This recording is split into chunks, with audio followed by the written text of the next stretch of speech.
Lalu bagaimana peluang Indonesia di putaran 4 kualifikasi Piala Dunia Zona Asia? Saat ini sudah bergabung bersama kami pengamat sepak bola Erwin Fitriansyah. Mas Erwin, mengejutkan hasil drawing siang tadi menurut Anda? Apakah ini angin segar atau lawan yang berat karena Arab Saudi selaku tuan rumah? Siapapun lawannya itu sudah pasti berat ya. Dengan tim-tim Timur Tengah, dengan apa yang sudah mereka lakukan di ronde ketiga, itu semua lawan adalah berat.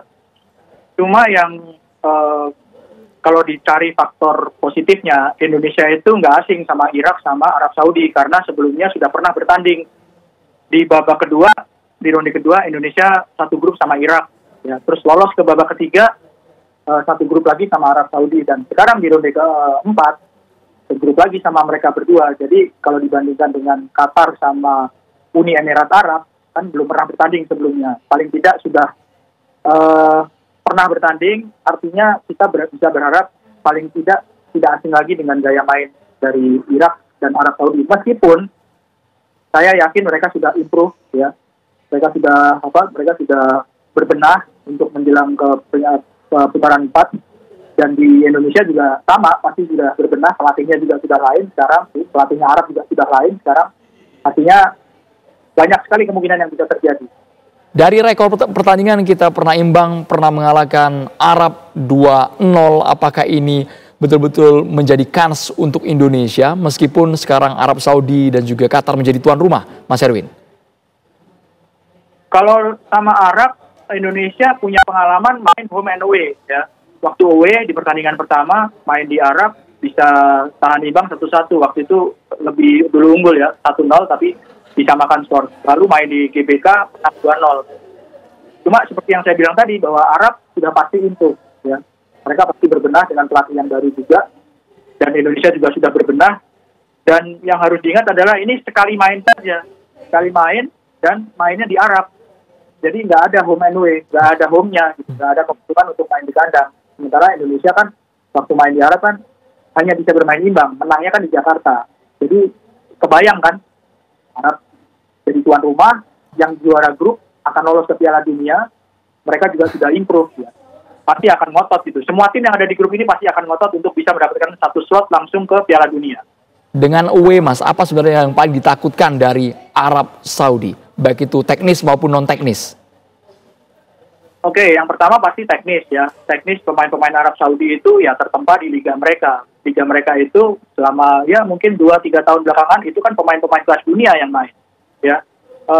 Ekosistemnya itu menurut saya ya lebih baik gitu ya dibandingkan dengan ekosistem yang ada di Indonesia, atau pemain-pemain mereka juga punya pengalaman untuk bermain lawan pemain-pemain kelas dunia, ya. Secara teknis saya pikir Arab adalah tim yang bagus, meskipun kemarin di ronde keempat mereka nggak terlalu stabil penampilannya, tapi sekali lagi mereka menjadi tuan rumah, motivasinya pasti banyak, berhubungan juga sama non teknis, ya. Dengan faktor non teknis itu ada hal-hal yang harus diwaspadai sama siapapun yang bertanding lawan Arab, baik Irak maupun Indonesia. Makanya Irak kan sempat protes tuh, kok sudah ditentuin Qatar sama Arab yang jadi tuan rumah, padahal peringkat FIFA-nya Irak lebih bagus dibandingkan dengan Arab.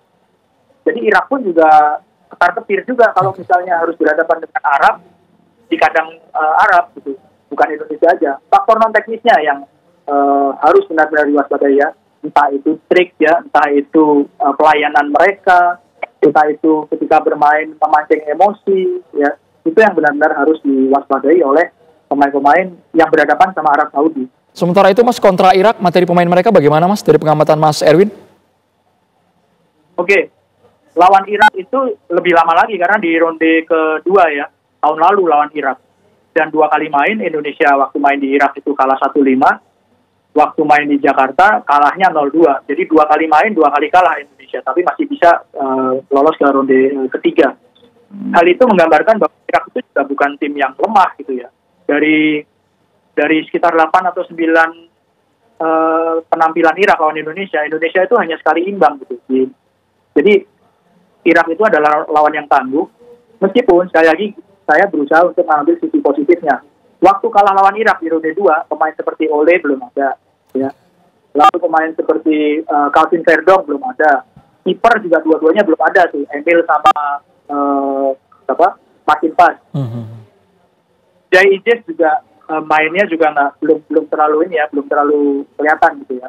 Atau kalau waktu itu Jordi Amat yang main. Jadi ada banyak pemain diaspora itu yang belum bermain ketika menghadapi Irak. Tapi sekali lagi Irak itu adalah tim yang tangguh sekali ya. Okay. Mereka sejak lama itu mereka kondisi politik, kondisi keamanan di dalam negeri itu nggak terlalu bagus.